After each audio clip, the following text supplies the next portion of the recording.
যশোরের তরিকুল ইসলাম স্মৃতি আন্তঃ-ইউনিয়ন ফুটবল টুর্নামেন্টে সোমবার ৩টি ম্যাচ অনুষ্ঠিত হয়। এর মধ্যে দুটিতে জয়লাভ করেছে রামনগর ও নোয়াপাড়া ইউনিয়ন। এছাড়া চাষড়া এবং নরেন্দ্রপুর ইউনিয়নের মধ্যকার অপর খেলাটি ড্র হয়েছে।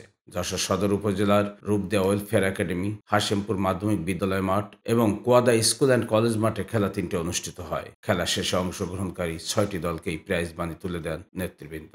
রূপদিয়া ওয়েলফেয়ার একাডেমি মাঠে অনুষ্ঠিত খেলায় মুখোমুখি হয় নরেন্দ্রপুর বনাম চাষড়া ইউনিয়ন। এ খেলাটি ১-১ গোলে ড্র হয়। নরেন্দ্রপুরের পক্ষে একমাত্র গোলটি করেন আলিফ এবং চাষড়া ইউনিয়নের পক্ষে ওমর সাদাত রাকেশ একটি গোল করেন। খেলার বাকি সময় কোনো দলই গোল করতে না পারায় ১-১ গোলে ড্র হয়। এ খেলায় চাষড়ার ওমর সাদাত রাকেশ সেরা খেলোয়াড় নির্বাচিত হন। তার হাতে পুরস্কার তুলে দেন জেলা বিএনপির সাংগঠনিক সম্পাদক প্রকৌশলী রবিউল ইসলাম ও টুর্নামেন্টের সমন্বয়ক মাহতাব নাসির পলাশ। কুয়াদা স্কুল অ্যান্ড কলেজ মাঠে অনুষ্ঠিত খেলায় মুখোমুখি হয় রামনগর ইউনিয়ন বনাম আরবপুর ইউনিয়ন। এ খেলায় রামনগর ইউনিয়ন ২-১ গোলে জয়লাভ করে। রামনগরের পক্ষে বিল্লাল একটি গোল করেন, পরে সারাফত পেনাল্টি থেকে আরেকটি গোল করেন। আরবপুরের পক্ষে কাউসার একমাত্র গোলটি করেন। এ খেলায় রামনগরের সারাফত সেরা খেলোয়াড় নির্বাচিত হন। তার হাতে পুরস্কার তুলে দেন সদর উপজেলা বিএনপির সাধারণ সম্পাদক আনজারুল হক খোকন। অপর খেলায় হাশিমপুর মাধ্যমিক বিদ্যালয় মাঠে অনুষ্ঠিত খেলায় মুখোমুখি হয় ইসালি ইউনিয়ন বনাম